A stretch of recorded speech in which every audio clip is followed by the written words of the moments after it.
بسم اللہ الرحمن الرحیم۔ السلام علیکم۔ لاکھوں کروڑوں درود و سلام نبی پاک صلی اللہ علیہ وآلہ وسلم پر، ان کی آل اولاد پر۔ قوم سبا اللہ تعالیٰ کی بے شمار نعمتوں کے اندر زندگی گزار رہی تھی۔ یہ قوم ایک عظیم تہذیب و تمدن کی مالک تھی۔ حضرت داؤد علیہ السلام اور حضرت سلیمان علیہ السلام کی باعظمت حکومتوں کے بعد ان کی حکومت خاص و عام تھی۔ یہ لوگ گندم کے مغز سے آٹا پیس کر روٹیاں پکاتے تھے، لیکن اس کے برعکس وہ اس قدر اسراف کرنے والے اور ناشکرے تھے کہ انہی روٹیوں کے ساتھ بچوں کے پخانہ صاف کرتے تھے۔ بعد ازاں ان آلودہ روٹیوں کو اکٹھا کرنے سے ایک پہاڑ سا بن گیا تھا۔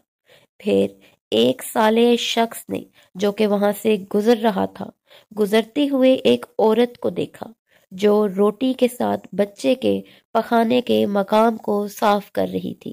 اس شخص نے اس عورت سے کہا، خدا سے ڈرو، کہیں ایسا نہ ہو کہ خدا تمہارے اوپر اپنا غضب ڈھائے اور تم سے اپنی نعمت چھین لے۔ اس عورت نے مغرورانہ انداز میں کہا، جاؤ جاؤ، مجھے بھوک سے ڈرا رہے ہو؟ جب تک سرسار جاری ہے مجھے بھوک سے کسی قسم کا کوئی خوف نہیں ہے۔ کوئی زیادہ عرصہ نہ گزرا تھا کہ اللہ تعالیٰ نے ان لوگوں پر اپنا قہر نازل کیا۔ پانی، جو کہ زندگی کی اہم ضرورت ہے، ان لوگوں سے چھین لیا، یہاں تک کہ قحط نازل ہوا۔ ان کی ذخیرہ کی ہوئی تمام غذا ختم ہو گئی اور آخر کار وہ مجبور ہو گئے کہ انہی آلودہ روٹیوں پر ٹوٹ پڑے جو ان لوگوں نے اکٹھی کر کے پہاڑ کی مانند ڈھیر لگایا ہوا تھا۔ کفران نعمت، قحط اور ان کی بدحالی کے بارے میں سورہ نحل میں یوں ارشاد ہوتا ہے، ترجمہ: اور اللہ نے اس بستی کی بھی مثال بیان کی ہے جو محفوظ اور مطمئن تھی۔ اس کا رزق ہر طرف سے باقاعدہ آ رہا تھا، لیکن اس بستی کے رہنے والوں نے اللہ کی نعمتوں کا انکار کیا تو خدا نے انہیں بھوک کا اور پیاس کا مزہ چکھایا، صرف ان کے ان اعمال کی بنا پر جو وہ انجام دے رہے تھے۔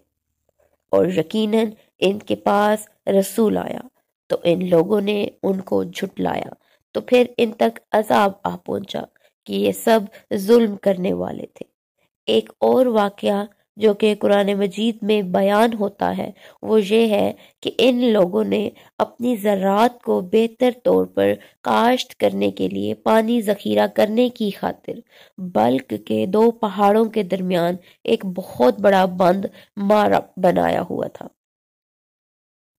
سوراخ اور دوسرے پہاڑوں سے گزرا ہوا پانی اس بند میں آ کر بہت زیادہ مقدار میں جمع ہو جاتا تھا اور اس پانی سے صحیح طور پر استفادہ کرتے ہوئے بہت سے خوبصورت باغات لگائے اور کھیتی باڑی کو رونق بخشی۔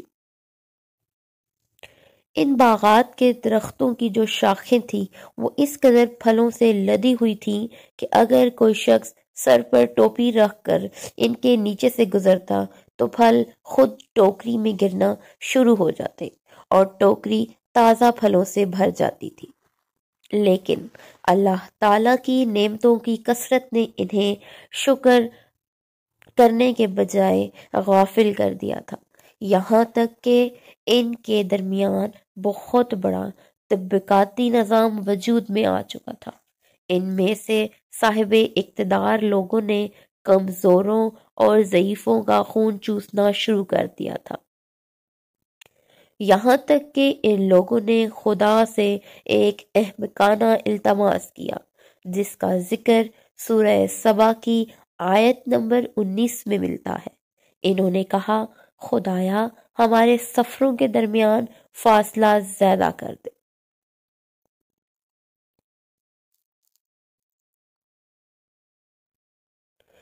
انہوں نے یہ التماس اللہ تعالیٰ سے اس لیے کیا تاکہ غریبوں، بے نواح لوگوں، عمرہ اور ثروت مند ان کے ہمراہ سفر نہ کریں۔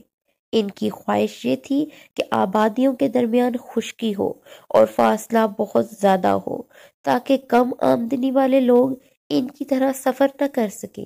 اللہ تعالیٰ نے ان مغرور لوگوں پر اپنا غضب نازل کیا۔ بعض روایتوں کے مطابق ان مغرور لوگوں کی آنکھوں سے دور صحرائی چوہوں نے معرم نامی بند کی دیواروں پر حملہ کر کے انہیں اندر سے کھوکھلا کر دیا تھا۔ ادھر سے بارشیں زیادہ ہوئیں جن کی وجہ سے سیلاب آ گیا اور اس بند میں پانی بہت زیادہ اکٹھا ہو گیا۔ اچانک سے بند کی دیواریں ٹوٹی اور اس سے ایک بہت بڑا سیلاب آیا جس میں تمام دیہات، آبادیاں، مال و مویشی، باغات، کھیتیاں، ان کے محل اور گھر پانی میں غرق ہو کر نیست و نابود ہو گئے۔ ان کے باغات اور زراعت میں سے صرف بیری کے درخت اور کچھ جھاڑیاں ہی بچی تھی۔ خوش الحان پرندے وہاں سے کوچ کر گئے تھے، جبکہ الوؤں اور کووں نے قوم سبا کے کھنڈرات میں اپنے گھونسلے بنائے تھے۔ اس بات کا ذکر سورہ سبا کی آیت نمبر 15 اور 16 میں ملتا ہے، اور آخر میں سورہ سبا کی آیت نمبر 17 میں قرآن کریم میں اس واقعے کا یوں نتیجہ نکالا ہے: یہ ہم نے ان کی ناشکری کی سزا دی ہے اور ہم ناشکروں کے علاوہ کسی کو سزا نہیں دیتے۔